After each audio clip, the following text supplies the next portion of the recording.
So, welcome back, ladies and gents. Of course, the WGLEU here. We are here in Match Week 6, if I can utilise my words. It is hard. We here are... Words are hard. Anyway, final game of the day coming up for you guys. It will be Oops up against PENTA. Now, as we highlighted just before we came back, we haven't seen much of PENTA. They've been a little elusive this season. They have been playing in the WCA, if not mistaken, and going through that. It's very similar to Wombats on Tank, so we haven't got to see a great deal of them. However, they have a tough opponent here. Oops.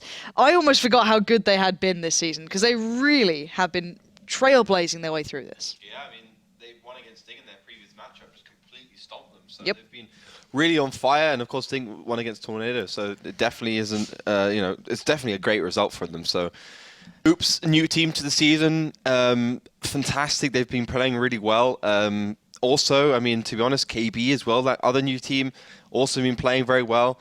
But I have to say, I mean, this is going to be one hell of a match for both teams. Obviously, Penta's a lot more experienced at this kind of high-level play. Coming through season one in second, but as you mentioned, they've only played 2 matches so far this season. They did win against Strong Sierra in their last one, but they're not really too experienced right now. They aren't, and that's what I'm going to be looking at here. We've got an experienced team who maybe hasn't had a big run this season against a team who isn't experienced but has done very well this season. So for you guys at home, this is your perfect chance. Who do you like? The new guys to the block, the new kids coming in here, really picking up some great results, kind of surprising some of the old guard, really embracing the game mode, or do you like maybe the more kind of veteran side of PENTA? These guys have a big fan base as well, bearing in mind they're certainly well known amongst the fans here, so don't be too surprised if that vote is looking a little in their favour to some degree. But I'd still say Oops on paper is very much in line for doing well in this game. I think it's going to be a very close result. Wouldn't be surprised if it goes all the way through to a deciding map, quite possibly. No, I definitely think that could be a possibility here. I mean, I think with Oops, they've been really good, like in every kind of aspect. They've won against lower teams, they've won against higher teams, and it's very rare that a new team to the season just managed to get itself in 3rd place after 6 match days. That's truly fantastic work for them. But it's been a break, and that momentum's obviously stopped, and PENTA's coming at the perfect time to potentially sneak a win. Very good point there. The momentum has certainly stopped from their quite impressive run that started on the other half of the season. But it's not just about what we think, it's about what you think. Melly, people, this is going to be a great vote, I feel, as well, because we get to see, PENTA have a big fan base, but Oops have been building up their own fans as well. People really believe in these guys. They're top 3 right now. They're looking good. I can't wait to see how these guys vote for this one. Well, it's 49 to 51. There we go. I think that sums it up. That's pretty much what you said in numbers. People, the vote is open until the 4th round ends, so head over to facebook.com/WGLEU and get involved. Just predict the exact scoreline for this matchup, and by doing so, well, hope for being the fastest, because the 3 correct predictions that have been handed in first will get a bonus code containing a Großtraktor, if I'm not mistaken. A what? Großtraktor. A gross tractor? Grosser tractor? I like tractors. I'm from the West Country. Großtraktor. You don't know tractors. Tractor. Well, you pronounce it probably. I don't know what gross tractor. I don't know what you're talking about. Gross tractor. A premium tank. Oh. Yeah. Not ringing, but I know it's a premium tank, but I'm trying to think which one it is. Call it gross tractor. I don't know. It doesn't sound called fantastic, to be fair. I'm Melly's looking up I am right. Yeah, I am.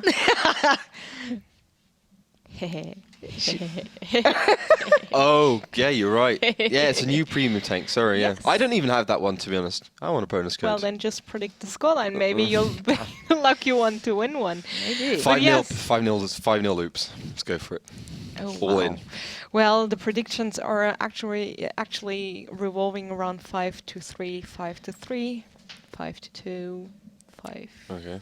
So kind of one-sided match a little bit. Yes, well, kind of. Well, not going to the deciding map at least. Let's see how it goes. Your opinions, #WGLEU over at Twitter.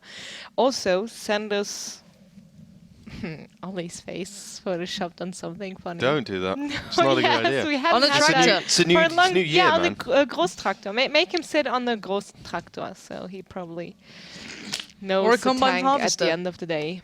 You know, it works. Just put me on, West Country boy. Yeah. he's used to a bit of farming. Exactly. Get Gets my the hands plough dirty. out. Yep. Exactly. Oliver, known for his ploughing capabilities, apparently. Definitely. At least in the West Country. It's not saying much, to be fair. Everyone's up to it out there. But still, let's focusing on this game. But thank you very much, Melly. It's always beautiful to hear from you, dear. And we'll get back to what is important now, which is the game. Hopefully, going to be starting up very soon. Do we know what our first map is? It's going to be Ghost Town, which we haven't seen today. Okay, actually, yeah, that is very, very true. We haven't seen that at all. And, God, that logo is vile, guys. My God. It's not. It's a bit. It looks like bugged. it's running. It looks like it's leaking. That bottom part isn't part of the logo. It's leaking right now. But still, what do we make of these picks? Yeah. Yeah. Well, pretty heavy, of course. It's Ghost Town. It's a city map. E100s to hold corners, FE215Bs for the HP and the DPM. 50B is always a great tank. TVPT.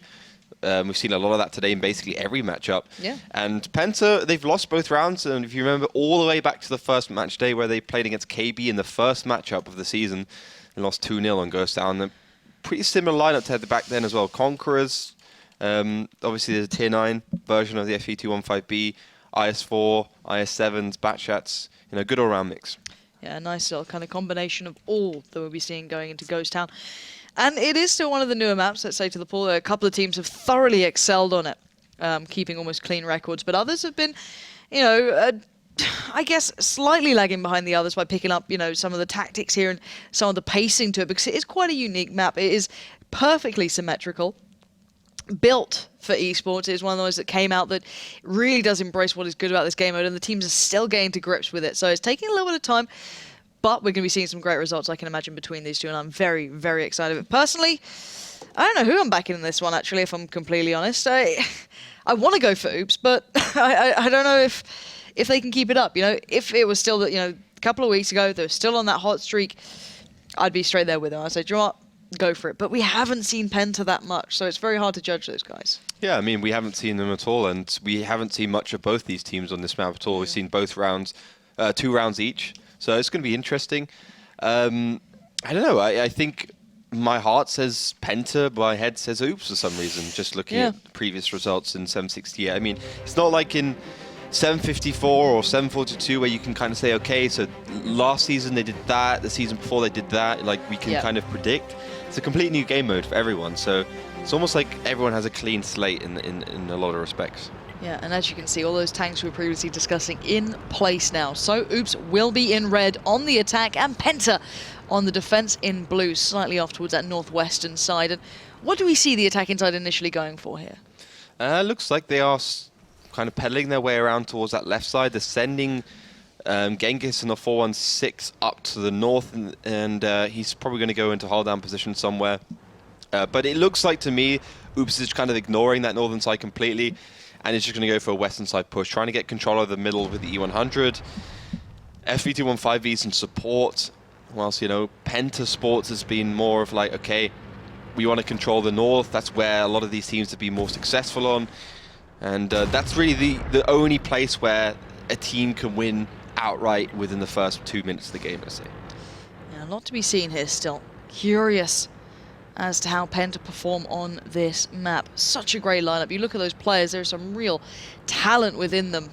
But we're seeing the kind of new kids coming through as something just broke in the studio. But still, a couple of tanks now looking for opportunities. It's still a very cautious start from both sides. Yeah, I mean, they're both trying to feel each other out a little bit, see where each other are. And I mean, this is Ghost Town in a nutshell. You hold certain corners because it's a symmetrical map, so it's a square map, and then it's about trying to overcome the other team around those corners. Like, there's no fanning about this map. You push in, you try and get the advantage somehow, or you don't. Raging Potato Fit line, both take a shot each, but I think they knew they had to take that. Conqueror's the best anyway to take it because it's a kind of high HP tier 9 heavy tank. So, I mean, both teams sticking together. But Penta, I think, going forwards, trying to flank, trying to work their way onto Oops is definitely working out for them right now.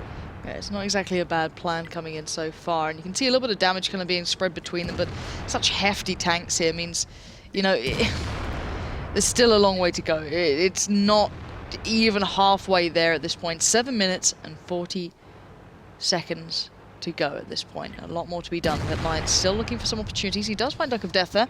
Good bit of damage. Looking for a couple more shots to be made. But this is going to be one of those maps that goes back kind of blow for blow, back and forth. No one really being able to kind of dive too far ahead at this point. Normally, we very rarely see teams forging victories in the first couple of minutes. It's always in those final moments that you really see the divide between good teams and great teams on this one. Yeah, for sure. But at the end of the day, you know, Penta's on the defensive side. They don't really need to do anything. I mean, they sacrificed quite a lot of HP with Lion and Raging Potato, so once they had that position, I don't see why they would push out of it. So it's still going to be Oops who have to come forwards. Now, my guess with that TVP on the side is to maybe try and flank around, have the object go up north. It's obviously a good hull down tank, so it can actually sit up there, maybe force Penta out of their positions because they have kind of cornered themselves into that, let's say, middle part of the map. So that's my prediction. You can see the object 416, though, is heading towards the rest of his team, so maybe Oops is just wanting to push the fact that they've done quite a lot of damage to the two T9s. Yeah, they certainly have. So maybe, as you said, looking to further their opportunity here, and they are doing just that. But Duck of Death looking a little worse for wear now, down to a one-shot. That E100 just gets blown apart by Durs.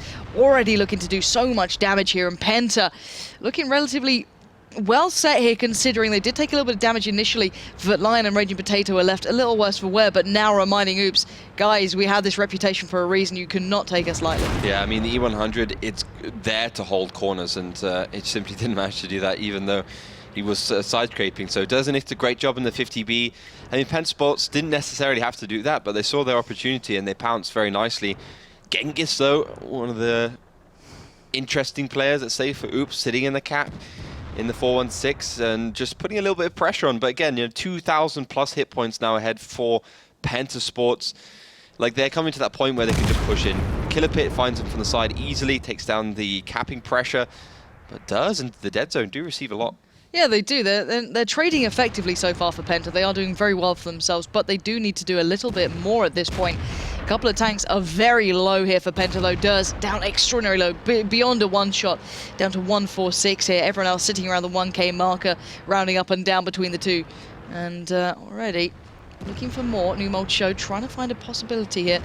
Rosa is just below him, but not going to have the chance on this one. Insane going to be rounding the corner, and actually does get picked up by Grosser, so slipping between the fingertips here, or the cracks, as already the dead zone going to find one back towards Insane, and blow for blow, this is slowly but surely working out mildly in favor to Penta at this point, but there is a little bit of a comeback coming in from Oops. They're not letting this one go yet. No, they're playing really well. They're playing out of their teeth right now, getting back into this game with a double kill. Super Lizo in the FET1 5B, trying to punish Mainland and Killer Pit, as they have to kind of go back, even though they possibly were in a 2v1 situation, but there's so many angles for Oops to shoot Penta on. And we're finding that out. Damnus now just taking down Killer Pit already, and Raging Potato's in trouble. Fussy Eater cresting that corner well, looking for that follow-up with a shot. He's going to get it as well. Raging Potato falls, and it's just New Mold Show. Last man standing. How many times will I be saying that today? Who knows? But already, he is the last man in this one, and Oops getting off to a blinding start here, taking on Penta head-on. And as great as New Mold Show is, this is a little bit beyond his reach. Yeah, I mean, he's always the last man remaining, as you said. Superlize is going to be able to find him. A nice, easy pickup for him. And we haven't seen a lot of him for a season, but he certainly had a good round there. I mean, what can I say? Penta obviously had a big advantage taking down the E100, but then, I mean, Oops used the flex of their slightly lighter lineup to try and come round, and they found so many angles onto Penta Sports, and they just received so much damage. And before you knew it, Penta had already lost 2 tier 10 tanks. And it was so well done. I'm quite surprised. It was such a close matchup as well, and you could see how hard Oops had to fight to be able to create any of those advantages. It wasn't an easy one. There was no like clean way they could have won that. It was back and forth all the way down to those last kind of 4v4s, and everyone was, you know, well below half HP by that point, so some really good decisive play towards the end then. Yeah, I think for me the interesting thing was Superlize there in the FET1 5B, just be able to shoot Mainland. I think a new player for Penta, or someone who's renamed themselves. And then, you know, just having another tank behind to shoot as well, the 50Bs. And that's the thing about Ghost Town. You need to be fast. And I think Penta probably let the advantage slip when they didn't go forwards, and they didn't take advantage of the fact that the E100, which was holding a very critical position, simply was dead. So they could have moved and take that critical position and gone forwards. So, yeah, I mean, it's a heavy map, so a lot of damage done by most players. But Lion and that Conqueror not really doing much. The dead zone as well, the team captain for Penta and he managed to pull out a mere 1,276. No, so far, Oops putting up quite the display. I've got to say it. This is a good start for them. Penta being reminded a little bit here that they aren't untouchable. They are, still building themselves back into this one. There is still a lot to be seen from them. And I'm very excited to see it go through, of course, as to who's going to be really pushing the envelope going forward. But as said, another half to come still on this first map. It is a very equal map to that degree, of course, divided a little by time. But the map being so balanced means that both teams do have the opportunity to really do the damage. We are seeing the picks coming through. Anything standing out to you? He got Insane the M40, which is not entirely surprising. If there's any opportunity to play artillery, that man is the guy you need. And he did prove that he can play other tanks as well at some point in time last half of the season. But we do see that a lot on the defensive side. For instance, Kazna picked it up last time, where you have the artillery. It's just a load of straight roads on this map. As long as you get it at the end of one of those straight roads, behind a deflate, behind a hill, you can definitely punish. You can do a lot of damage. We've seen a couple of times where the artillery piece has been the highest damage dealer on this map. We've got Waffentrager, which has also been pretty successful on this one. And, I think Penta's gone for more of a cookie cutter, 50B, FE215Bs, and Conqueror lineup. Yeah, a little bit well versed all around. Now, Penta trailing 1 point. But I would not write them out just yet. Guys in chat, let us know, who are you supporting in this one? Is it Oops or is it Penta? Put your team name in chat and let us know who you think is walking away with this victory right now. Who has this in the bag? Are you a fan of Oops, the new kids to the block who've been pretty much taking names since the start of this season? Already off to a bang in this one as well. But a northern presence from Penta to begin with. Yeah, Penta just kind of wanting to go for that northern cap, but it's kind of strange. I mean, they don't have any IS-7. The IS-7's the best tank to sit in that cap. So it's interesting, and maybe they're just not going to go for it. They're just going to push straight across, sending a very big chunk of tanks, the Brits all pushing forwards, and Grosser caught out. Yeah, this is not looking good for him. He already knows he's in a real dire position. Does get caught out quite severely. Down to a one-shot, he gets taken down by Mainland, and this is not the start that Oops would have wanted here. They do get a full gathering of information, but how well can they now deal with it trailing one tank? I mean, that's insane. I mean, Grosser got perma-tracked and taken down. That's a huge advantage. And it's not exactly like it was a fast movie as well. Penta just pushed around the corner. I think Grosser got a little bit too far ahead of himself there. And Cap's on the way, I think 3 or 4 tanks, and Penta's just saying, come at us, We're going to put a lot of tanks in the cap. We're going to put it down to a low number. We're going to cap it quickly. We've taken down one of your tier 10 tanks. Come at us. We'll just take down more.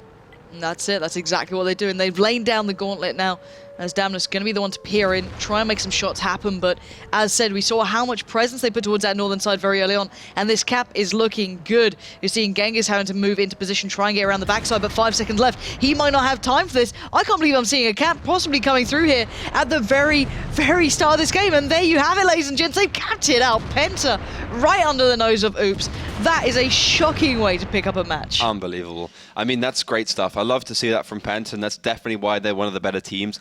Like, a lot of teams will be like, yeah, we got a big advantage taking that tier 10 tank down. We can just push forwards. We can win in the brawls. But we've seen time and time again in 768, it's not as easy as it sounds. So Penta just saw the cap. They put themselves in it. They put 3 tanks in there. They set up a good defensive perimeter around them. And they managed to win that way. And I mean, Grosser getting taken down straight away at the beginning of the match. I'm not sure if even that would have made a massive difference. No. Because, Oops were surrounding that western side of the map, but they weren't really defending the north. So with the 50Bs on the left, FE215Bs on the right, they could have just put them in the cap regardless and probably won it out. I absolutely love watching that. They got a full cap with literally 1 tank removed off the battlefield. Yeah. Insane. That is the Penta that I've missed. That is what they bring to this game sometimes. It's just sheer cockiness almost. Who else does that?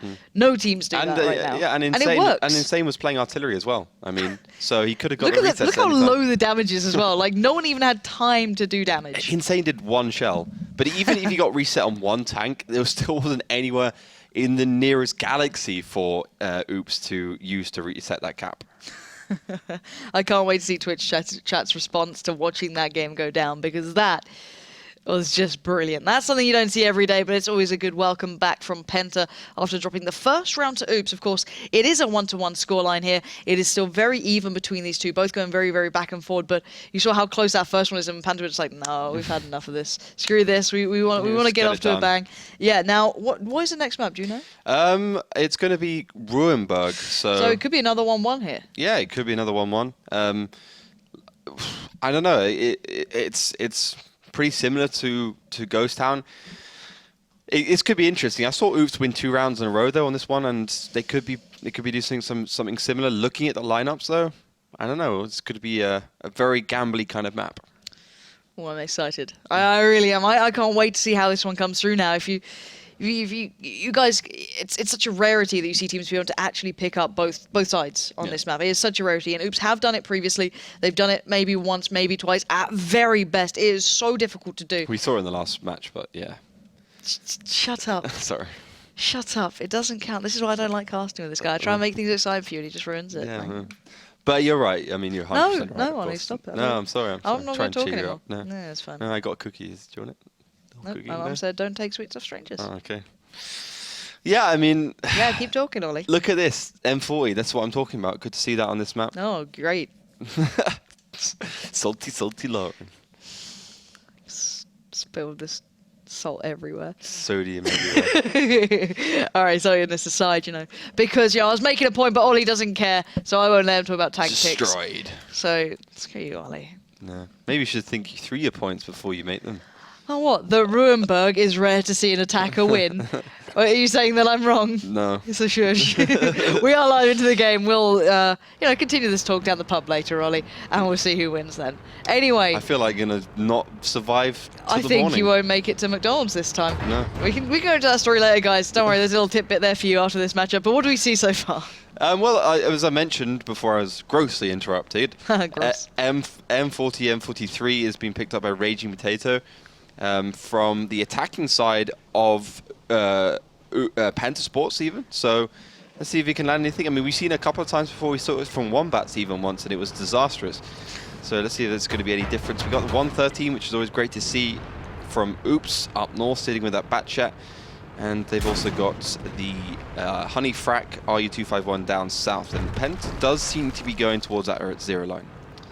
Well, it's a tentative start from both, to be fair. But then again, Oops don't have to move too far. They don't have to make any aggressive plays to any sort of degree. It's a relatively calm beginning from them, splitting a couple towards that eastern or southeastern village and leaving a couple towards the north. So just a very relatively normal start. Of course, we do have Honey down in that very southern side, tucked away in the eastern corner. 2 tanks are there, but the crossfire provided by that eastern village will generally keep him well enough kept to some formality. Whereas Penta, still looking for options here, of course. I'm waiting to see that artillery piece really coming into play. I'm quite curious as to how they intend to utilize it. Yeah, same. I mean, I guess Rage Potato is aiming towards Honey. I mean, it'd be fantastic if you can land a shell onto Honey. That M40 would just punch straight through the front of the RU251. It'd almost certainly die. So let's see if that's going to happen. But the thing is, there's STB's peak. You got all sorts of shells hurtling towards them, and we've seen like an STB in that position before. It's not a T54 lightweight, it's not a T62A, it's not a 140. You can penetrate the top of that turret fairly easily. But lines there as well, and that shell does come in, but you can clearly see that M40, M43's problem. It doesn't hit anything. Like, I was playing it yesterday. You sure it wasn't just a player problem? Yeah, well, maybe that as well. I'm losing my touch, my left mouse button touch. Oh. But yeah, it's super inaccurate, so... You can actually just end up missing all your shots and like 10 minutes is gone and you lose the round. So it's a possibility, and it is quite a risky investment, to be fair. Let's be very honest here. It is an investment to some degree just to pick up one player. Now, of course, Oops are going to start realizing what the intention here is from Raging Potato after the shells have come in towards Honey. And they'll know roughly where they're coming from to some degree, as there's only so many angles you can start landing shots towards that sort of capacity. So I'm sure they're going to be working out piece by piece. But let's assume they actually don't hit that much. Where's the next plan then for Penta? Well, it looks to me like they kind of have tanks from north to south. They have tanks everywhere. I mean, to be nice. Yes, I mean, the shell would have disappeared, so Raging Potato and Penta Sports would have known that would have hit. So to be hit the front of the RU251's armor, so that's obviously the thickest part, and that's why the RU251 is still alive. If it hit the top of that turret or the engine bay, that would have been game over. That would have been Honey out of this match. And yeah, good start for Penta Sports. I mean, he's a one-shot, so the I7, the STB doesn't have to peek particularly long to aim to kill him. And that's definitely given Penta the advantage. But that bat chat's heading down south, so it looks to me like Penta is going for that northern, that perfect stuff from Raging Potato to actually choose the right position to shoot. Really impressive. Oh, he's been stuff. spotted. Yeah, now Honey certainly not be feeling so sweet by this point. Durs punishes him straight away. Lovely little combo coming out from the artillery piece and then closed down by Durs in that STB1. Nicely positioned, but now they have to make the rest of the plan work. They basically kind of foregone the amount of damage that the likes of Durs and co would have suffered challenging down Honey in that position as per usual. Now, Numocho is going to be in a trade here with Insane. Nice work from him. Does come out rather favorably to his degree, keeping himself alive and doing a little more damage than was received, but he's being folded in on, and I think he predicts this. He looked towards where Genghis is, but can he escape? He's already down so low here. 110 left HP on him. He needs to crest his corner fast. Oh my word. I don't know how the hell he got out of there, but now he's got another gauntlet to run. He's being chased down like mad. The cap has started, and Penta already getting this one just madly underway. Renamed to Neo. That guy's a beast. I don't know how he managed to get out of that situation. I think he probably got a little bit cocky staying there for too long, and that's definitely cost him a lot of HP. But he's also kept 3 tier 10 tanks completely busy, and that's allowed Penta Sports to push in their cap. They have control of that zero line as well, so that's definitely good as Multi does finally fall. Yeah, Fussy Eater going to find him pretty comfortably. Now, the artillery, I'm not sure how it's going to come into play now. It's going to be very hard to make it find any sort of positioning, but Melan going to be looking to back away here, try and do some damage, but around the backside, Genghis on the long flank there pays off finally, and suddenly Penta's starting to dwindle here. Bearing in mind, while the tank's still standing, is that artillery piece with merely 400 HP. It's not looking so good as the dead zone takes another shell. They're not being able to find these big fights that they're wanting. No one's just kind of making this simple for them, as now the dead zone is down to a one-shot. The Lion looking a little bit worse for wear. They have support behind them in that eastern village, but this is what it comes down to. Yeah, definitely. They're just trying to hang on, trying to do some damage, but the eastern village, sure, it's an advantage, but it's not a super advantage, considering they've lost 3 tanks already and only 2 have gone for Oops.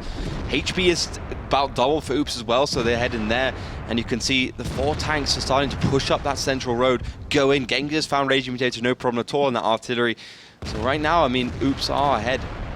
They really are. Down to 2.9k here, HP, and the line not looking too good. They are doing some damage here, but just not enough to take these guns out of the game. Oops have the numbers, they have the HP, and this should be a close down. They push one by one, there could be an issue here, but already Grosser landing that shell well, and now everyone is so desperately low. It should be a clean rest of the matchup here coming in for Oops. This should be a 2-1 scoreline to begin off with, but Penta did bring it close. If Lion and Durs, the last 2 alive. Durs now the last man standing. He'd have to go big here, and I know that he can't quite achieve that one. And is now surrounded on all fronts. This is going to be the 2-1 to begin with. Now, Oops starting to pick up the slack and starting to close down these rounds. Yeah, I mean, you could see the Penta just tried something a little bit too complicated and clearly didn't work out. I mean, Multi-Show probably staying where he was in that bat chat for too long. Just didn't work out for him. He should have just gone out of there straight away. So maybe not predicting correctly where Genghis would come from. I mean, he was always up there. Then trying to go for the cap, but of course, Mayland and Multi taking down very quickly in the 50B in the bat chat as the surround came from Oops. And then I think at that point, it's pretty much game over. Like 2 tier 10 tanks down, like a couple of resets here and there from Oops in the right side in that eastern village. That was the game. Yeah, it really was. Quite simply. But I like the dabble with artillery. Let's bear in mind that considering most of the time you will lose the attack, it's nice to see them trying to be innovative with it, try out a couple new things, see if it works. If it doesn't, oh well. But still, I do need to say as well, Arclit, I can see you spamming School Bus in chat. No one is supporting School Bus anymore. You left us. He's in the high voltage calibers now. How could you, Arclit? You were meant to be the one. Apple wow gone. Oh, it's all falling apart. It makes me cry a little bit. It does internally. I'm weeping. I do actually miss the old Team Dig and Task Synergy days. They were fun. They were fun. Yeah. And no one quite got as mad as Stalker, so it was always good fun to see him raging. Yeah. We need some more raging people like that. It's always quite fun. Anyway, on to the next couple of things here coming in. Now, Honey, of course, that was a really good play from them to actually close down so well towards Honey. But as I said, there was no... I was about to say, are you okay there? Cramp in my arm. Oh, it's gone. It's going. It's going. Yeah. Oh, diddums. It Oh, hurts. little baby Ollie. Damn it. Don't think I drank enough water today or something. That's clearly the problem. Mm-hmm. But still, on the Switch now, is there something we've seen people do that could actually win the attacking side? At least between these two, is there something that maybe says that there is a capability here? Well, we've seen two things work. Like, one is just pushing straight into the Eastern Village down the south, like we saw Tornado in that previous round. Just getting the Eastern Village, going aggressive, sending your heavy tanks first, and having a tank behind just to provide some support so they can't peek too often. Yep. Or just push up the north and just be super aggressive across that, get the win there, then sit your tanks in the cap and make the other team come from the Eastern Village and have like one team tank in the middle to basically be a thorn in the side and slow them down a bit. So I think Oops wouldn't be badly served if they tried one of those two. Well, we have to see what they can bring to this. Can they find a little bit of that fire to show them how it's done on the attacking side? No artillery this time, if I'm not mistaken. Once I look through that lineup, it looks relatively clear of that. So it was a one-time dabble in towards the attack, but not obviously coming out this time. But scoreline-wise, is this what we expected to see, or is this pretty close? I think it's what we expected to see, at least on these two maps. I'm not a massive fan of Ruinberg. I'll say that once again. I have to say it once per time we see Ruinberg. I don't blame people you. stop playing it. But yeah, we have pretty standard lineups for both teams. Of course, with the inclusion of the Czechoslovakian tanks, we're seeing a lot more TVPs on all clusters. And this is interesting. I mean, Surge straight through the middle from Penta. Those batchouts aren't reloaded. Those TVP obviously is, and great multi. stuff onto multi. Oh, he's in real dire straits, and he knows it. Genghis, wow, he's going in for the kill right now. And Numosho knows that he's in real trouble. One more shell's going to do it, and that's delivered and signed and sealed. In the dead zone, he's not doing much better. No, he's not. He's going to get taken down very quickly. Genghis finds him, and that's two tanks just picked off thanks to some fantastic work from the TVPs, and you can see why the teams love them. And this is the star you'd ever want on the attacking side. Bearing in mind, I didn't even get to cover it. Oops are on the attack. It's the harder side in this. But this could be possibly a 3-1 here. I don't want to say it too early. It's still Ruinberg, and there's still a team on defense, so it could always change. But that was like a perfect counter to what Really was. Penta wanted to do. Insane stuff. I mean, sending two batches across to try and get some early spots is risky. But with the TVP, like that opens tactics up, which we haven't seen before. Exactly. No, so few people even go towards that sort of thing. So I'm loving what this has now created. Oops do have a chance here, but let's bear in mind that Line's still in position to a degree. Insane. Down, everyone trying to focus him down a little bit, get him out of the game, remove that crossfire element, and now look towards possibly breaking in towards that Eastern City. But the Batchat is taking on the 1390 in towards as well. This is a back and forth battle. One shell defines both of these two, basically. Genghis already did wonderful work earlier on. Raging Potato knows he needs his position more than he needs to kill at this point, so he backs away a little. But by this point, Oops are really starting to define the lead here. Yeah, they are. They're just pushing forward, surging forwards, trying to get those tier 10 tanks advantage in their favor. And they're just in a nice line, so they have support from the front, back, everywhere. The two tier 10, two tier 9s, even the two T10s are in the right side, and they're just going to push in. I mean, at the end of the day, Oops want to come from every angle. They don't want to leave any kind of opportunity for Penta to claw anything back. I mean, 2,000 hit points, not a big difference. Genghis is going to fall as well to the AMX 1390 of Raging Potato, though. And I guess it's got some control over that western side, but then I said that, Grosser finds him. Yeah, Grosser finally reminding us that he can do some work here as well, but Merlan going to be one of the last standing bastions here alongside Durs at this point. Excuse me, as Merlan does have to back away into his teammate. They know they're surrounded on all fronts, and Oops' desire to close in so readily is coming to the forefront, and again showing us their prowess on this map, showing maybe why they pick this so often and keep it in that rotation. Fire's now burning. Durs, he knows his time is up, and it's a 3-1 now to Oops, showing that they can do the impossible sometimes and pick up that attack inside on Ruinberg. Unbelievable. That's two times. It's weird. Like, I look through my stats and it's like 70% win ratio for the defensive side. I'm like, when does that happen? Like, I swear to God, every time I watch Ruinberg this season, it's been the attackers winning. Maybe I got the stat the wrong way around. I don't know. Maybe we But can give Ruinberg a hard time. We don't. I need mean, to be. let's have a little gander here. I mean, I think it's about 70%. Yeah, I mean, defense percentage wins 71.43, attack percentage wins 28.57. So it just doesn't seem to turn out that way sometimes. No, every time we seem to watch it, it's just like, oh, I guess maybe it's just the memorable ones in our I guess. mind. You know what I mean? That's how memory works. Yeah. I guess. Yeah, I guess so. But anyway, at this scoreline now, 3-1. Yeah. This is what it was with, basically Utopia against Tornado Rocks, and we're like, GG, and then not GG, No. BG. I don't think Oops and Penta are the same two teams, though. I think they're very different kind of Fish. But Penta looked a little bit rusty to a degree on that one. Yeah, I would say so. I mean, the thing is they lost it within the first minute of the game, like pushing straight across the middle, getting spotted, perfect counter from Oops with the TVP, being able to take down that bat chat, having support in from behind as well with fast tanks approaching from the south. Like it all worked really well for Oops. And then once they took down those two, like they could easily just push in that Eastern Division and just get control of it. So yeah, I mean, they played well. You know, there's no two ways about it. It wasn't any luck or anything like that. And moving on to our next map, Prokhorovka, different kettle of fish completely from the first two maps we've seen. Yes. We've seen Ghost Town and we've seen Ruinberg, two, as you know, city maps. So we get to see something more open. In my opinion, like I would just play Cliff and Prokhorovka and Mines and just screw all the other maps. Pretty much. But yeah, I mean, we see a lot of fun tactics on Prokhorovka. Like we saw artillery today, we saw 263s today already. Like, you know, anything's open here. So, a lot to be seen, of course. But Melly, how are the people at home finding this one? Because at the start, it was a very close vote. Have they started to actually make their minds up at all, or are they still like 50-50? Well, 55, 45, 55 Wow. for Penta still. Okay. And, well, the community was right throughout the day, so maybe they're onto something we don't know yet. Oh, and we no. already saw a big comeback in the game before, Yep. where Utopia led 3-0 and then went 5-3 versus... Well, 3-5 versus Tornado Rocks. Maybe this will happen again. Maybe. No one knows. As said at the beginning, the predictions score-wise are... Score-wise? Come on. Sounds say like a German Großtraktor. city.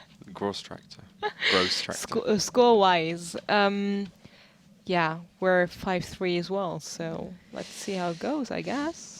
Well, that's it, isn't it? It's all kind of now up in the air of what Penta can bring. You know, people believe in them. You guys at home have voted for them. So hopefully they can start maybe paying off a little more towards what you guys have been saying. Not by a big margin, bearing in mind. It's a very, very close vote here. So, but if they do have any more thoughts they want to get through or something like that, there are ways that they can talk to us if they want to. Absolutely. For example, the comment section on our postings on Facebook, or directly on our timeline, or private messages, or also heading over to Twitter and using the hashtag WGLEU, or tweeting us directly at WGLEU, or they call me Pensy, Laughter, WT, and Melly with a 3 instead of an E.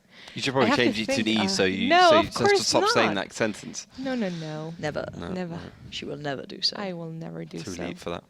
Exactly. But yeah. Our old schoolness has to take account for something, right? I don't know. I just feel old these days, to be fair. It's awful. It's not old school anymore, it's just old. It's just old. Yeah, we're all just old. No. Melly, how young are you? 27. Wow. Exactly. We're all old. Oh, come on. I'm 25. I feel ancient these days. It's like every time I like start casting a game, I'm like, oh, this guy seems like he's really good at esports. Like, how old is he? 12. It's just like, oh my god. Yeah, no. It's like, how much are you? How much money did you win? Like, well, $25,000. And you're 14. How old are you? Like, 15. What are you gonna buy? Like gum drops and stuff? Like, what the hell are you gonna do with that money? But anyway, we are Give it live to into me. the game. How Yes. about that? Share the prize money. Thank you very I buy much. beer at least. It's definitely something worth. Ollie, your Just- drinking habits. I I don't know. don't drink it. I collect You just want to it. look. You're a collector. collector. Right. Anyway, into the game we go. Penta on the attacking side. Oops on the defending side. And already we've seen the split from east to west. And someone slipped through. Insane in enemy territory. Yeah, he's behind enemy lines right now, saving Private Oops' match. But they are 3-1 ahead, so that was terrible. That And, was awful. but I mean, it's a great position. The problem is there's no double bushes there, so he's going to get spotted despite the fact that it's a very good camo tank. But we've seen this before quite a lot, but Vitae Line is being spotted, so I guess Penta must know that there's a tank somewhere. And they are starting to cross straight across. Oops, just going hell for leather across the middle of the map, trying to get the dead zone down, and they might actually do it. But the problem is now that the cap is so well underway. It's got 10 seconds left. This is going to be a massive commitment. Gross are getting melted down to absolutely nothing. 10 seconds now on the cap itself, and this could be a very, very, very quick round coming out. But finally, things get reset. Fussy Eater does find the dead zone, so it is equaled out. 1-for-1 trading, but look at the damage coming towards Penta. Maybe outstaying their welcome here. Oops in a good position. Bearing in mind, we are seeing the players kind of sticking out. Insane is still in that good spot here, and everyone's kind of being thrown into one mixing pot for Penta. I'm not Ultra and Insane is still alive. I guess, PENTA's got different targets to shoot at. They don't want to take that bat chat down. And he's almost off reload as well, scampering across. And if he finds his way around to Duz and Ichter, Duz can't even one clip him. Obviously 1.3k, 1,350 damage around that TVP does. So this is definitely going Oops' way. Yeah, until maybe just about now. I think Duck of Death may have just had a little bit of a run-in then. Gets himself reminded he can't take this too lightly. Damnus as well, trading out on shells, but not breaking massively ahead. Oops do have the advantage at least on HP here, and positioning, I guess you could argue, but Insane's in a little bit of no man's land at the moment. He's kind of scurrying around the back lines, using that tank to be the assassin that it can be known for, but Durs now gets a good glimpse, gets 2 shells back to back. Lovely work from him. Insane has to retreat out of there, and now Honey gets a little bit of it as well. Suddenly, Penta turning the turrets to the right direction and making it count. Exactly, they're just holding ground, they're keeping cool, they're making sure they have their turrets in the right place, and they just manage to get the shots, of course. I mean, Honey's doing good work. He's behind double bushes or just behind one bush and far enough away. So 250 damage, that RU-251, it will add up real quick with a 5-second reload. So I think at the end of the day, Penta needs to take care of him before they can do anything else. Yeah, and you can see them starting to try and account for players here as well. The long rotate coming in from Killer Pit, trying to find the players who scurried themselves towards the hill. The Bat Chat being one of them, Insane there. But now Honey's under pressure. He's going to be in trouble. He's got a couple of seconds until Raging Potato can find his way over that crest. But Honey back it up as fast as he can, trying to adjust. Maybe ask the guys, please create some crossfire here. Maybe help me out. Keep tabs on what's going on, because suddenly he's going to be under some real strain. Yeah, I mean, new multi shows there in the background. That's the thing, though. They have to commit 2 tier 10 tanks down just to kill Honey. He will fall, though. The question is, does Oops take advantage of the fact that, one TVP is there and a second one, which they don't know about, is also there? And I think they will. They're just going to be pushing forward. There's 113, so with 440 alpha damage each, they do punish you a lot, and with a good reload as well. Yeah, but Penta are landing their shells. They may be low, but they're staying alive. Fussies has found Durs, but it's been a long time in the making now. Raging Potato, Numol Show, and Killer Pit are low. But the guys who aren't low are the ones in the challenge right now. It's Vet Lion and it's Melland, both trying to do the damage here. And look how low Oops have gone. They're down to 2.3k. It's not much to work with. Fussy, Damnus, Duck of Death, all looking for options here. And there we go. It's starting to fall to pieces. And even though Oops did have an advantage, Penta just really dug in deep, and they are doing such great work. Yeah, I mean, there's 113s not with great... not particularly good gun depression, and they're very, very low to the floor, so it's hard to shoot over any kind of obstacle. But they do the job anyway, and it will be Vet Lion to take down Duck of Death, leaving just super lines there in the SDB1. And Penta finally putting another one on the board, kind of getting back into this game a little bit. I mean, Prokhorovka, it's a map which they've been pretty good at in the past, so, that's at least ruined Oops' 100% win ratio on Prokhorovka so far. It has, and to be fair though, it was a very close game, but it was just that kind of late game that really did favour Penta's style of just, well, it may not even be their style to a degree, but they just dug in really well. Yeah, they predicted all the angles. Yeah, I mean, I like the way that Insane was playing that bat chat. They all came at once, so Insane could get the shells and not get killed. But then, the Penta just reversed to the back of the village, sat there, kept the 113s in the middle, and just ignored the RU-251 for a bit. And as soon as Insane started going forwards in the back chat, he just got absolutely destroyed. Yep.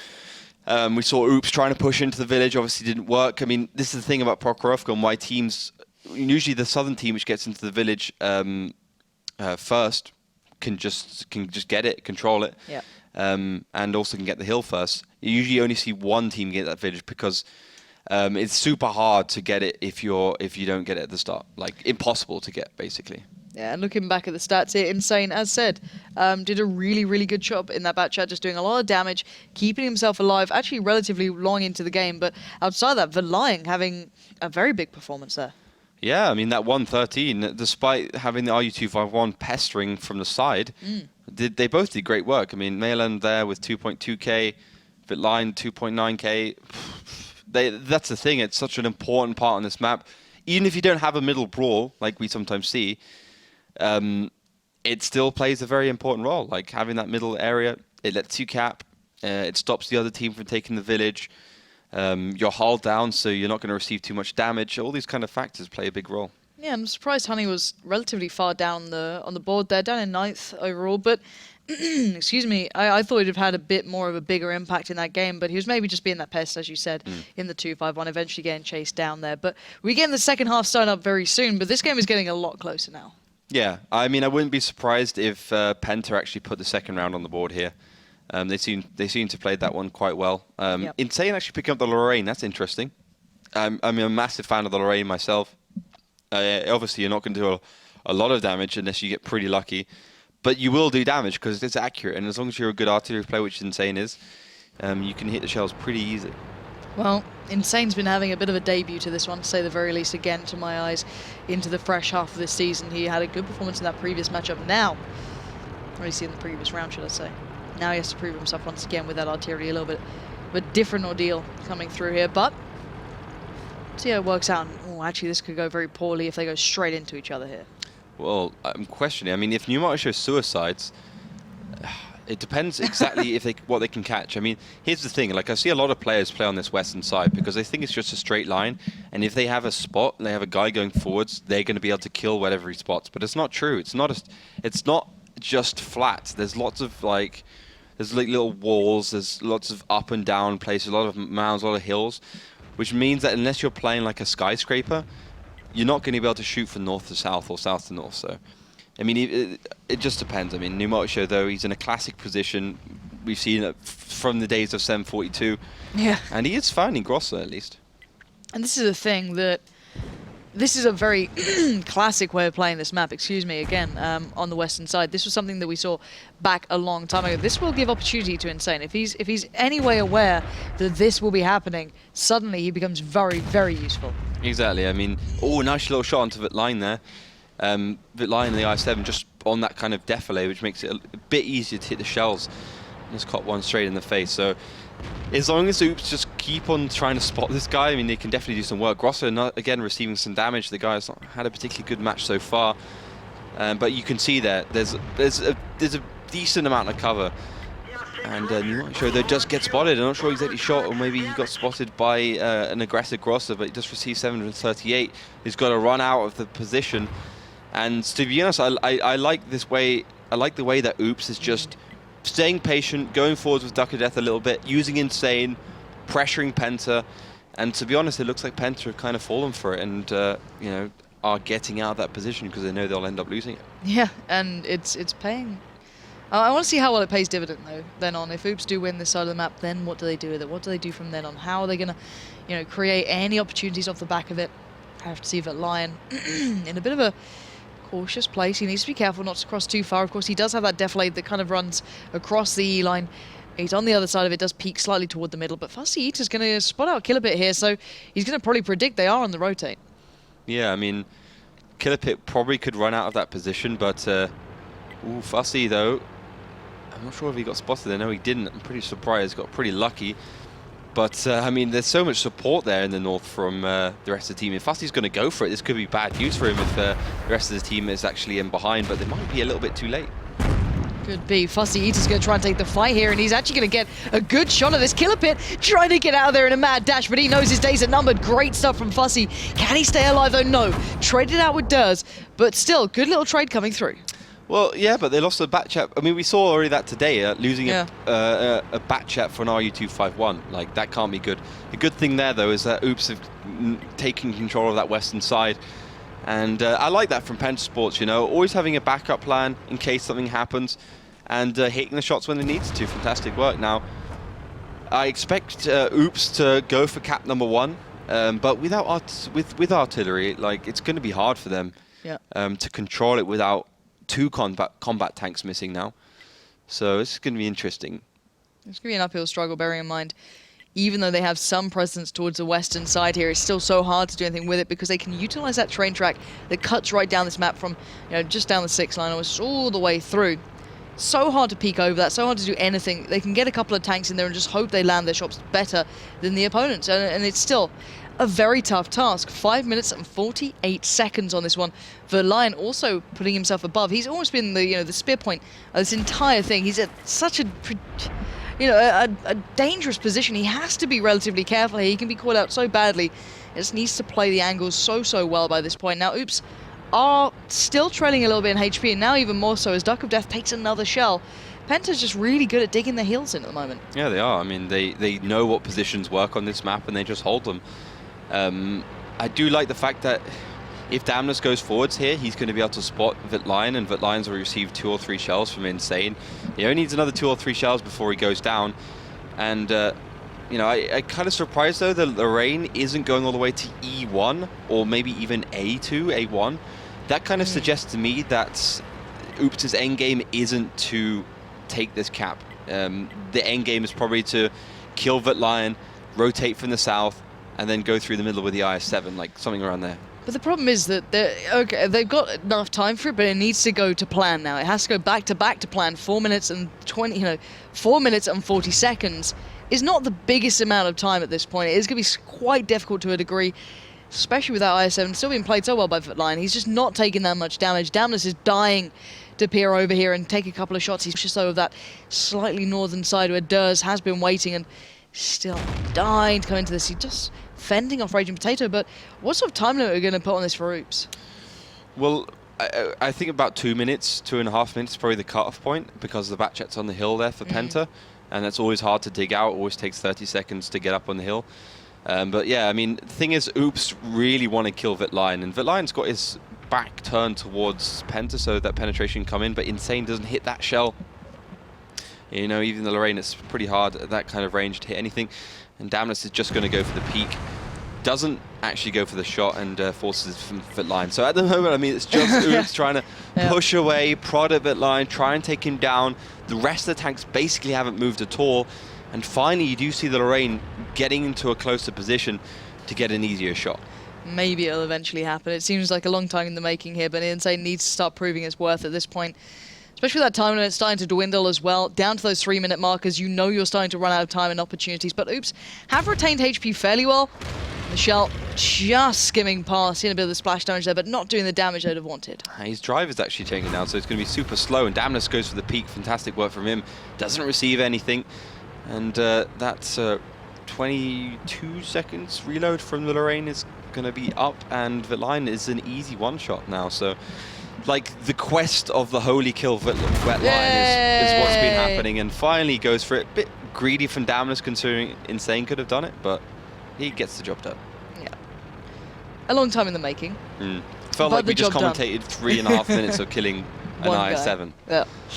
Feels like Prokhorovka.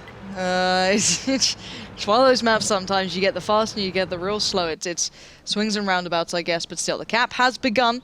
And we'll be seeing 3 tanks towards the center area, which is going to give a lovely opportunity for Insane to get some good damage dealt over time if he gets the chance to. However, if these guys mantle up and do just start pushing and really apply the pressure, you know there's going to be trouble, and those shots are just not landing. And now suddenly Penta have the opportunity to do some real damage back. Grosser on the receiving end takes 1 shell on the fly, but still, the cap continues, and these guys hold the line for now. What the hell? I mean, Grosser's had such a nightmare of a game. He should have hit all of those shells, and to be honest, Penta didn't do a great job of sniping him back. And actually, one of my criticisms towards Penta was always that their shooting wasn't particularly on point. It's been okay today, but certainly not good. And to be honest, they've clawed themselves a good lead here. They've got the middle area. They don't have to worry about the cap too much. They've gone far forward, so that's going to put pressure on Insane. And they might just want to kill these two, but they are losing a lot for it. Well, make it 3 there as Durs, even though he does back away here, he was the guy right at the forefront. Now Dead Zone should be able to pick up Duck of Death. Now, the next SB1 is on the chopping board. This is going from bad to worse. Grosser can do nothing in the back lines, and they know it. And there we go. Maleland,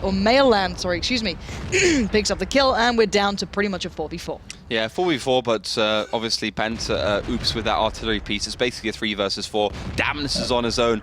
But you finally see Grosser coming off reload, but Maylan just sits behind that wreck, stays safe. Pneumatic Show finds Grosser, no problem at all. And, you know, this is just masterclass from Penta. They're just disassembling piece by piece Oops' strategy, Oops' players. Yeah, and one by one Oops are falling. Invictus, oh geez, I didn't even see his name until this point. That's not great. But then again, it shows he wasn't particularly in this battle for the great deal of time. Now we know that Insane is the artillery here, going to be placed probably up towards that position, nothing too surprising. And Invictus is going to be just kind of picked apart by this point. And they are being relatively cautious, of course. There is still danger here, and it is still a worrying time. If Insane can do some real damage, it does get a little bit worrying, but they have to be cautious. Yeah, Invictus now, though, he's received a shot which brings him down to a one-shot, basically, and he managed to find it. I think Raging Potato probably missed that last one. The Dead Zone just clean up for him, so yeah, that's going to be Insane on his own. He's a beast, but I don't think he can quite pull this one off. I mean, that was such a hard battle, and I feel like, you know, Oops spent probably a little bit too much time trying to take care of it line and not really having a great plan from there on out. Yeah, they let the objective slip at the end, and you do see Penta picking up the win. We are back all even at 3-3. Prokhorovka, just the swing and roundabout of maps. We saw an extremely fast and furious round on it before. We've seen some quite aggressive style plays. We've seen, you know, western side holds, eastern, you know, this map is really providing us quite the plethora of strategies, but this time it worked out for Penta at the end. Yeah, I mean, they lost Fit line, which obviously wasn't great, but they managed to, you know, use 3 or 4 minutes to get him killed. So realistically, they could have just drawn it. But they pushed across the middle, which was very ballsy. But they thought, okay, so 2 or 3 tanks have gone into that deflated towards the cap number 1, so we can push across. It worked out really well because Grosser missed 3 or 4 shells, 3 shells I think it was. So he didn't receive very much damage, which is great when you're traversing at speed in the open. And then it was 2 versus 3. They go for it, they take down the I7, take down the STB. And, you know, Grosser didn't have a chance from now on. So that was really where it was won and lost. After that, you know, it was pretty much going to be well, signed, sealed, and delivered. So 3,000 damage from Mayland, very good. Dead zone as well. And Insane, to be honest, that man, he basically soloed a tier 10 tank. Yeah, the thing is that Insane played well. It was just they didn't really get many opportunities other than that. You could see Penta just making it really hard work for them. You're never going to get much done at that point. And Penta know that. They've played this map a lot. They have a great deal of capability on this map. And now we are back all even. So I guess the people at home who, you know, if you voted for Oops, you're like, oh, this is going really well for me. Suddenly get reminded, you know, Penta are good at this game for a reason. They have that sort of reputation for a very good reason. Now, you know, a very quiet game from the likes of Bitline, of course, and Killerpit, not really getting into it too much, but it was certainly made up by the others of Penta, so not to be needed too much in that one. But still, excuse me, what could be the final map? I haven't cast in a while, you might have noticed. Yeah. Big break. It's hard. Yeah. On your voice chords. Not great. But still, let's talk about Himmelsdorf, which could be the final map. Yeah. Just considering how these two have been playing, I doubt it will be. I feel as though we are going to go to that tiebreaker. I just don't see this being won flat out by one team. What do you make of this between these two? I mean, it's interesting that both these teams have just gone for the city maps, and I feel like it's more of the maps they banned than the maps they picked. So banning each other's weaknesses, or sorry, banning their weaknesses, or banning their strong ones. Like banning Mines, banning Cliff. Yeah. You know, getting those kind of maps out of the way. And then, I mean, every team can play Himmelsdorf and Ghost Town. You know, they're definitely easier to play. It's a lot easier to get your head around Himmelsdorf than it is, for instance, Prokhorov. But anything can happen on Prokhorov. Anything can happen on Steps. But looking at the lineups, pretty standard from both. Kind of interesting that the Batchat's been picked up alongside that RU251, so quite a light lineup from the side of Penta, who are on the defensive side, remember that. So, I mean, obviously that goes against the notion of defense where you typically want the slower, bigger tanks to provide that damage and hit points, armor you need. So at the beginning, it's going to be Oops going up the hill, some control over the 8 line from the E100, the 113, and the Conquerors towards the west. So, to what we've seen so far today, have been some extremely good games on this map. So I do hope this keeps to the caliber of what we've witnessed. And once again, apologies for my voice kind of giving up on me. It's been a while since I've even spoken this much. Most people keep me, you know, muted at this point. My family certainly does. And Fussy Eater going to be claiming dominance of that hill. He does have the backup of Invictus there, so Killerpit swiftly going to try and readjust and not take the fight. He knows that he's going to be outnumbered here and just kind of gives it up willingly, I guess, at this point. Yeah, I mean, the thing is, if Fussy had a choice, then he could have either peeked over the hill and then potentially got killed because, I mean, there could have been a tank there. 2 more, yeah. You know, that kind of thing. So he made the right decision there. Grosser tried to get the higher ground, even managed a little reversing shot on them. He's not had a particularly great match so far, so at least he makes that one now. I mean, I like this positioning from Penta. They have championed this whole north to south push on this map, even 754. So I think they've got the control. Obviously, with that Batchat, they want to be getting the hill at some point. Yeah.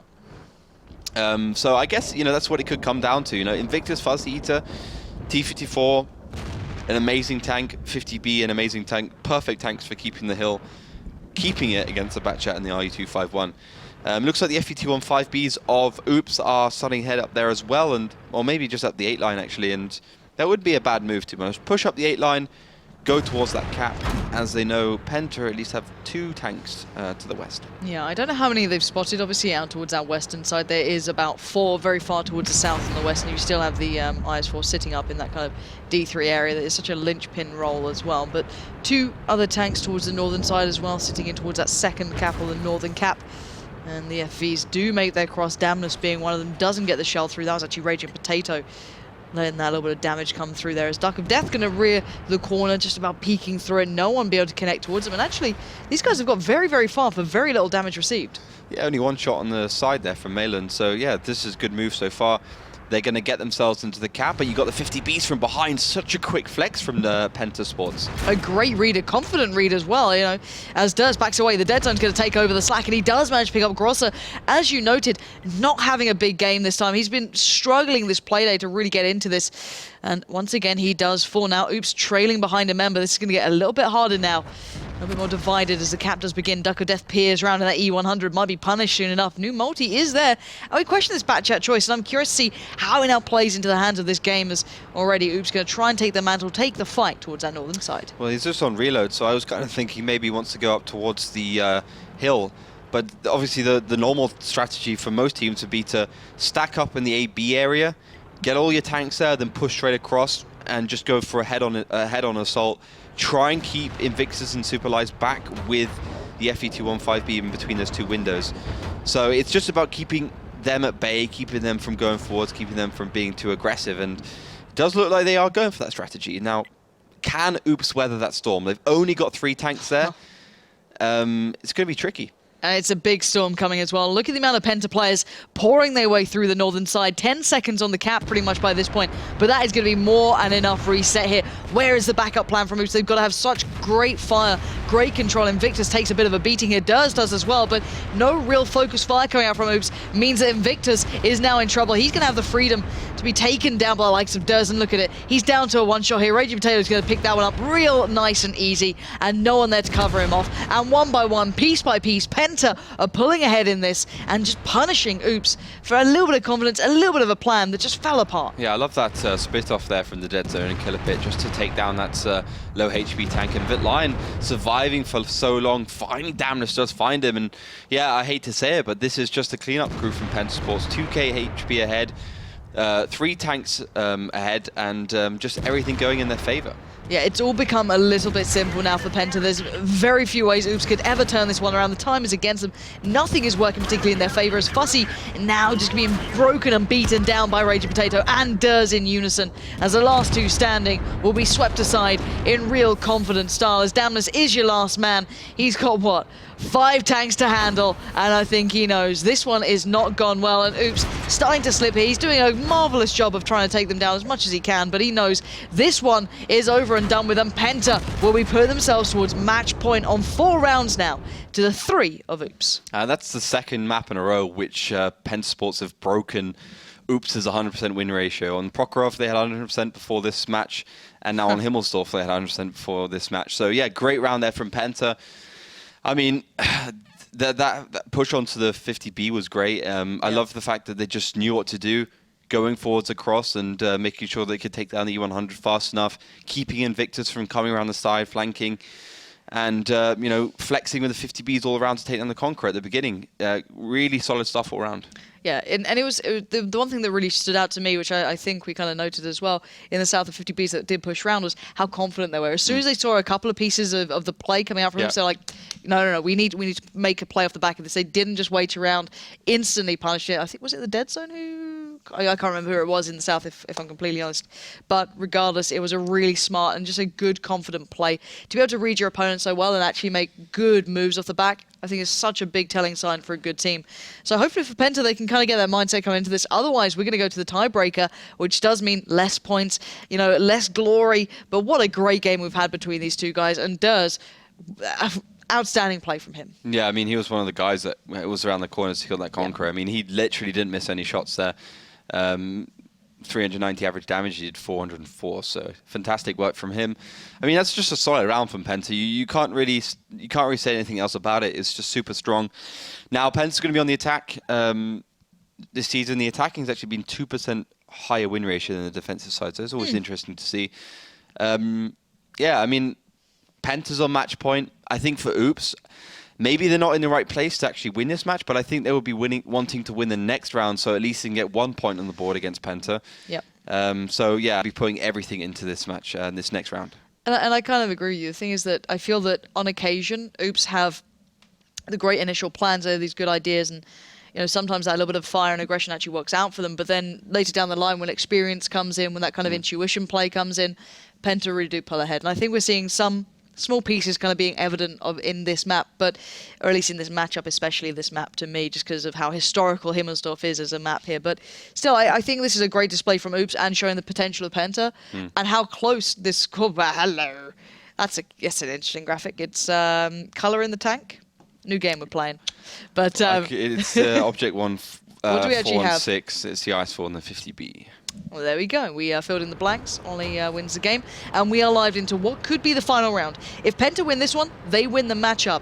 If they don't, we go to the tiebreaker map, which means less points overall, but we still get a victor. And it will be Penta on the attacking side, which has that margin better luck, I guess, sometimes, or win percentage sometimes, and Oops on the defense. Yeah, so Honey just going straight across the middle. Hell for Leather just going to push in, actually to find a lot, but I think that Penta might actually kill him. And they did kind of expect it, but Lion might also fall. What? Who's getting this crossfire on towards Lion? Honey is going to fall. How is Honey still alive? I don't know. I don't even know how he got a shot off them. They're like, oh, you'll kill him. Don't worry. Yeah. Everyone else expected someone would kill him, and he just stayed alive for an additional couple of seconds, but he does eventually fall. But Penta, they are not resting on their laurels. They're like, okay, we got to get this win in the bag. Sure, let's do it. Let's pick up the pace. Let's kick it up a notch. And suddenly these crossfires are looking deadly. That FV is about to be ripped to shreds if it's not careful. Grosser trying to help out on the crossfire. Duck of Death on the other side too, but at the moment they're just being pinned in. And we got Insane actually in the background. He could Is that Batcher? He could almost one-clip the Dead Zone's 2k damage, but I don't think he'll manage to do it, especially Dead Zone will be able to side scrape here. He's actually going to do a lot of damage either way. Again, Insane, outstanding player. He didn't have the best of times in the Lorraine earlier on, but once he gets into these match chats, once he gets into these kind of very polar opposite roles to an artillery player, he really does shine. But we are seeing the flex coming in from the hill as well, that northeast side, and I love this pressure from Penta. It is really quite all-encompassing. I mean, this is great. It's such a tricky tactic to actually pull off. If you let up for even a single second in the middle, you find yourself in all sorts of trouble. Like, you're exposed, you can get shot from every angle. It's a square, like, there's no safe place for you. But if it does work, it works out very well. But the Lion's going to get taken low at the beginning. Damnus was some fantastic aggressive play, but new multi-show and Killer Pit from the hill. Yeah, it's all going to come crashing down very, very quickly here. Numoncho actually can't do too much damage. Damnus is going to be holding him back, but for how long can he keep that up? As now here come the reinforcements up the 8 line. We've got the back chat in the background, players left, right, and center. But to be fair, Oops are holding on to this. Raging Potato is taking a massive deal of damage, and the focus fire just isn't sublime coming out from Penta at the moment. But Fussy Eater gets punished, pushed back, and the HP does start to dwindle. But the kills aren't coming in that quickly. No, that was bad focus fire. They could have taken down the Waffentrager, but one of them shot Grosser. I feel like Malin was going to shoot Grosser, then he decided to shoot the Waffentrager, but they're still okay in this match. I mean, the HP is very close, the tanks are the same, and they got this great overmatch against Superlines because that Waffentrager is on reload. But can they make the most of it? Already Raging Potato a little low. He can't afford to sacrifice himself here, and Melan going to be taking the peak a little early on that one. Does bait out the shot. He knows he can go back in for it, and he does secure it. But in the background, these last 3 tanks, where are they? What can they do here? I mean, the interesting thing would be if... actually, Fussy Eater went down. I thought he was still alive. If Fussy was alive, this would be a whole different game. But Insane trying to rescue for his team. Can he make a big last-ditch play? This guy has been stepping up time and time again. He does take down Durs. Now, Damnus has a chance to do some damage towards New Multishow.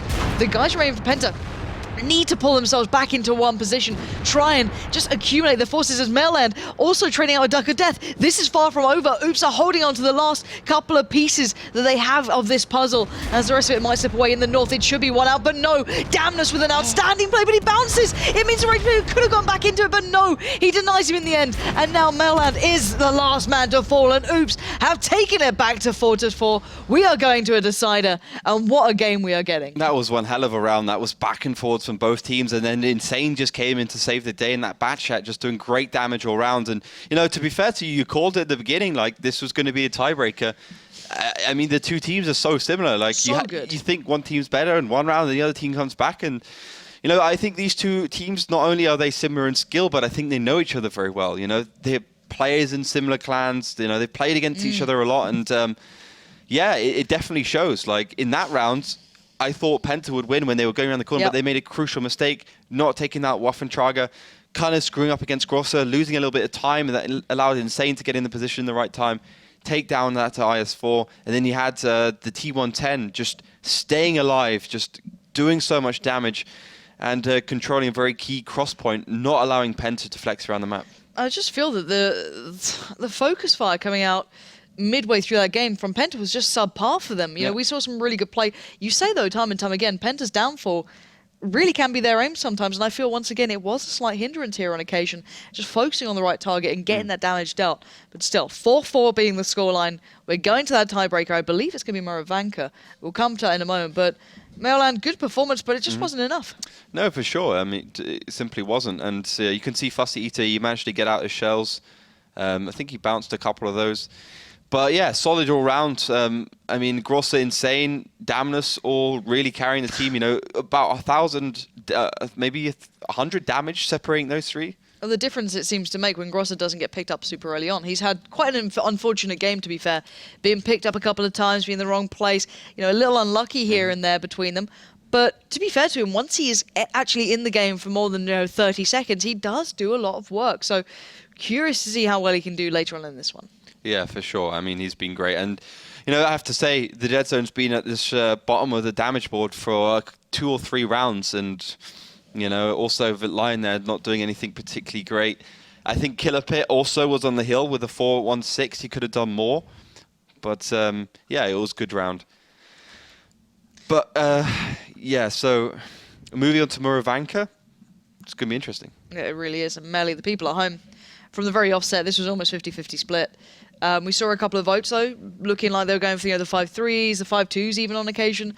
But now people are like, okay, this is as close as it's going to get. Yes, this is going the long way, like all throughout the rounds and maps and whatever we have to offer. And I mean, Penta fans are very loud in chat high at this point, and I'm not a tomato. Whoever just wrote that in chat. Tomato is in World of Tanks speak is when you're red, because like World of Tanks, a really important thing is stats. You know, do you know that? Yeah, no. What game are we playing today? World of Tanks. Oh, okay, cool. So if you're a high skill player, you're called a unicorn, which means you're A purple. unicorn. Unicorn, exactly, as you would expect. And if you're a tomato, you're bottom end, you're red. That's why I said I'm not a tomato. Okay. I'm just wondering, what are you? I can't remember what your in-game name is. Well, have a wild guess. Melly? Yes. And now the thousands of ads that Melly is going to get. Yeah, it's very far-fetched at this point. But no, I have a Smurf account, which I'm not telling. Ah, smart. It's a Very good smart. idea. Because I have to practice. I'm not good at this. Well, I can drive. I can shoot, so... I've been in the car with you. I don't think you can drive, let's be honest here. Oh, come on. Wow, I'm not saying survived, She anything. just parks in the middle of the road. It's like, doesn't count as parking. He's talking about...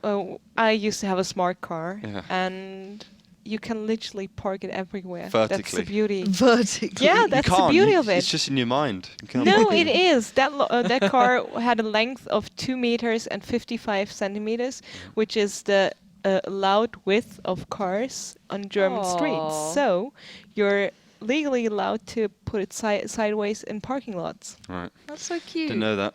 You'd obviously done the research after I called you out on it last time. No. Melly's gone home like, screw this guy. I'm going to get my books out and start reading. That's what that Highway was. code. That was the reason why I got this car in first place. So Oh, really? yes, because parking in Cologne And now is you have a tank. terrible. Yes, the first time I had to park that thing, I cried. I walked home crying because Really? I searched for a solid hour. That's why you shouldn't have Aw. a car in Cologne. Like everyone who's got a car in Cologne, I'm like, you guys are insane. Well, I have to go to Horsies. I get annoyed when I have to go in a taxi in Cologne because you just have to drive around like the whole city to get anywhere. Get out, let me walk. No. Yeah, fair enough. Well, 25 kilometers every day is pretty hard to walk, if you ask me. Yeah. Lazy. Easy? Okay, Lazy- next lazy. time. Lazy.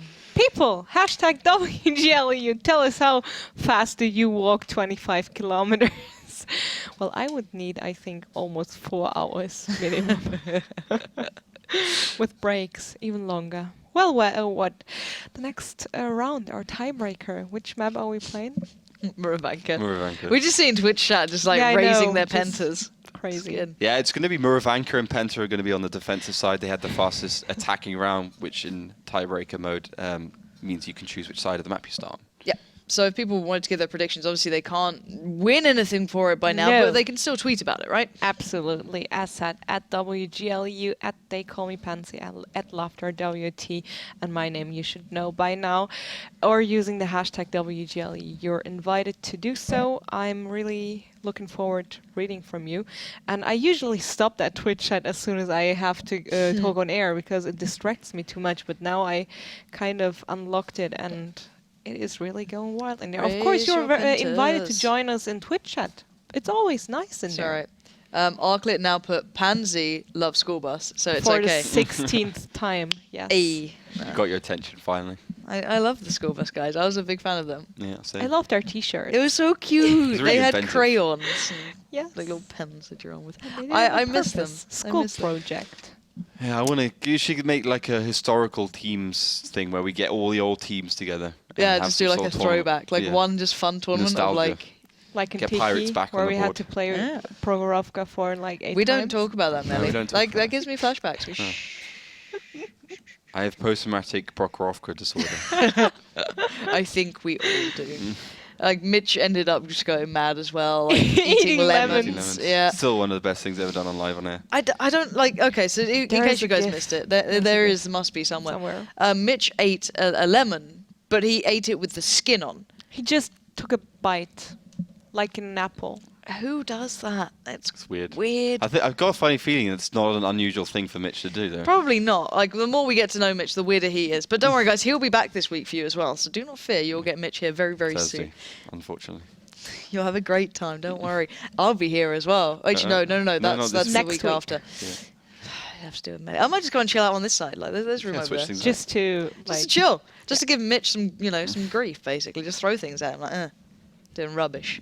Just in case you take the microphone away from him and start casting. But anyway, my awkwardness aside, let's get into the games. This is the deciding one. This is the final one of the evening, ladies and gents. It is a brilliant welcome back to World of Tanks here after that glorious holiday season, as Oops will be on the attacking side, Penta on the defending side.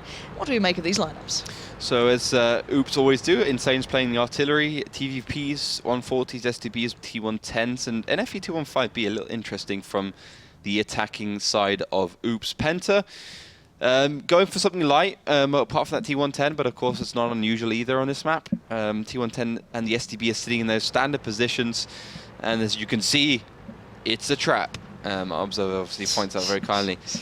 So a big stack of Penta tanks down south, just waiting with Killer Pit in the kind of spearhead position for anything that Oops might throw their way. Yeah, it's all still up in the air at this point, and I'd be impressed if anyone walks into that trap. Did the trap work out last time? we saw No, it? I did nothing happened. No, they went to the other cap, didn't they? They Yeah. went to cap 1. Well, we'll see. Maybe. I mean, the good thing about having tanks down there is like it doesn't take any time at all to push into the middle. So you can have the T110 and the STB just holding that position. You can push through the middle. When they start in the cap, they can get the overmatch and win that way. But Rage Potato just taking some damage from Duck of Death and more damage from Insane. Wow. Great shot, and that's the perfect opener here for Oops.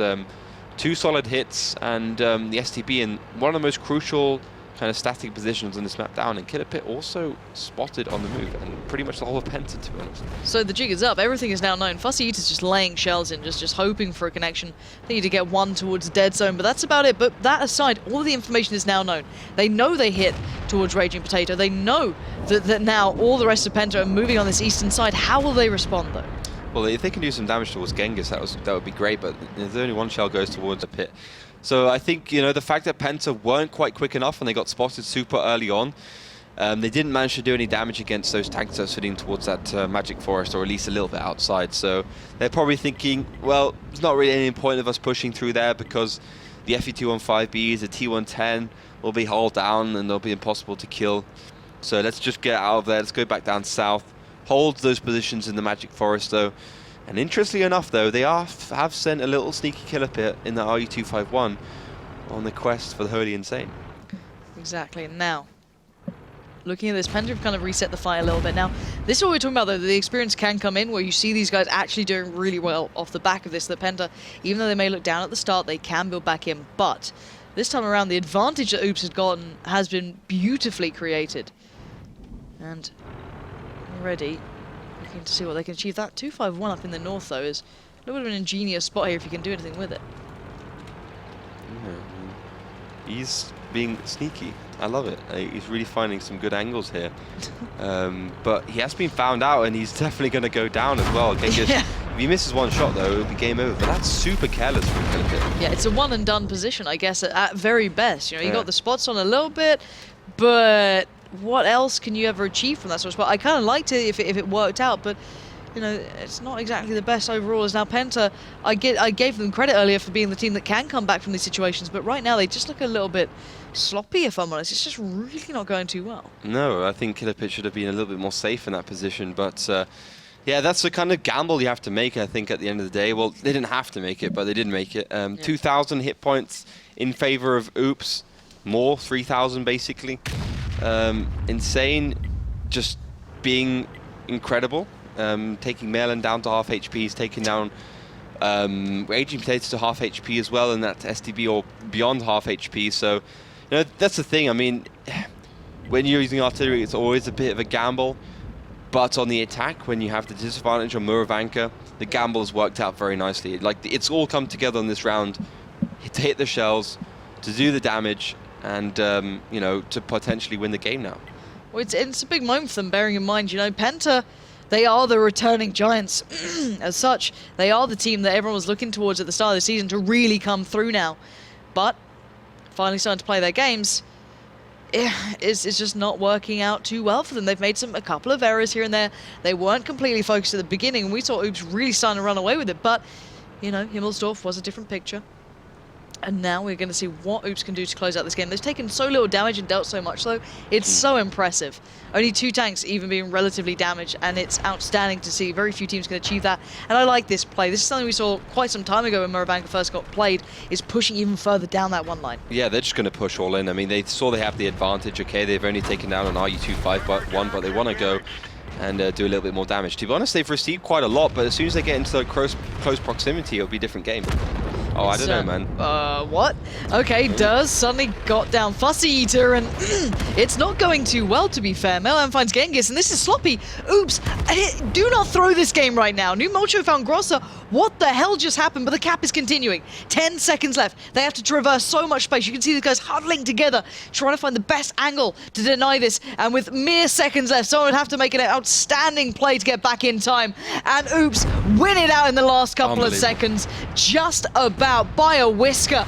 But my God, what a way to close down the game. That last hip shot, if that had actually connected, it would have been a totally different story, but it doesn't manage to do it. And I mean, those medium tanks got absolutely blown away, but the fact that they bought time for the rest of their team. And I think, you know, Penta was like, yeah, we're winning, we're getting these tanks, a bit of tunnel vision, but they should have seen we can easily win 6-exchange, send an object 140 straight away to get that cap reset. They didn't see that opportunity, they let it slip through their fingers, and you could see quite clearly, I mean, Oops, they had a plan, they sacrificed a lot for it, but the sacrifice worked out very nicely. And the same, like they sacrificed an E100 on Ghost Town, and it worked out perfectly. What a way to start the season back off as well. This has been the perfect day. It's been a very long day, but an outstanding one at that. We've had 3 brilliant games from start to finish. You know, it started off on a real high note. Everyone wanted to see that matchup, but no one expected the outcome that it really did end at. You know, Wombats on tanks hadn't played this much this season, so everyone had question marks around they're going to do well. They had a questionable performance during WCA. They hadn't been, you know, the giants they'd once been, but to lose out to Synergy, now that was something we didn't expect. No, I mean, I thought Wombats would be able to walk up, I mean, not a clean sweep, maybe like a 5-3, a 5-2, but Synergy really stepped up at this first half of the season and managed to take Wombats down quite convincingly. I mean, Utopia Tornado, what can I say about that one? I mean, Tornado managed to come back 4 rounds in a row and win that, even though I felt like Utopia were very good. I think there was some individual issues which Utopia definitely had, some positional issues from some players which cost them the round, and some tactical issues as well. I mean, I thought losing both rounds on Runeberg was kind of the nail in the coffin there, the final, the last straw. And we just saw what happened then. Oops versus Penta. We did predict it would be a tiebreaker. It was a cracker. And I think, we saw in that last round that, well, ultimately, Oops, they managed to make it all work. I mean, I want to quickly have a look how much damage Insane did. 1,800. Lovely. Good work. I mean, he carved enough of an advantage out, right? And that's the thing that you don't often get with consistency that he seems to actually have. He had one bad game on Prokhorovka, basically, and Ruinberg. And Ghost Town. Oh yeah, Ghost Town was a little bit of a no-show, but he does so well more often than I see most artilleries performing to that degree. And then also when he picks up the Batchat, has a really good performance too. So a great player to keep your eyes on going forward. But guys, that's almost us done to come back with. But Melly, the chat has been great today. We've had some brilliant viewers. Absolutely. There has to be a couple of words you've got to say on this one. Absolutely. I missed some rounds, actually, while reading Twitch chat. Thank you very much for getting involved that much. And also to our Russian friends, thank you for joining us tonight. It was awesome. It was a pleasure having you guys around. Don't forget to follow our Twitch channel to make sure that you will get a notification as soon as we go online. And you won't miss any single second of our awesome show. And also, if you want to rewatch this day, maybe tomorrow, or the match days before, already on YouTube, head over to youtube.com/WGLEU to rewatch the VODs.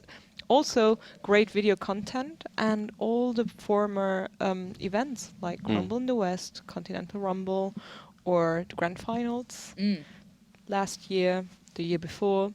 This year, no, not yet. Not yet. Soon, hopefully.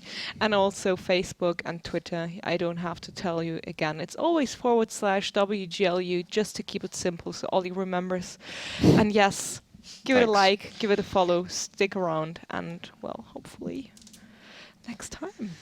Well, guys, I think it is a brilliant return to World of Tanks. Hopefully you guys had a wonderful Christmas season or holiday season, however you celebrated it, and I hope you've enjoyed the first day back in this season here in the WGLEU. Of course, there is more action to come. That'll be kicking off on Thursday. Do make sure you hit the follow button down below on Twitch because it's the easiest way to find out. Mitch will be in this seat. Everyone else will be here. I might just be in the background throwing things at people, but these are the matchups coming your way on Thursday that Mitch will be proudly bringing you in that lovely, delightful accent of his that we're not sure what it actually is anymore. He says it's Australian. We don't believe him. But if you want to see if Wombat on Tanks can actually pick up the pieces after their rather dismal performance in their first real display after the break, you'll have to tune in on Thursday. So guys, hopefully, see you then.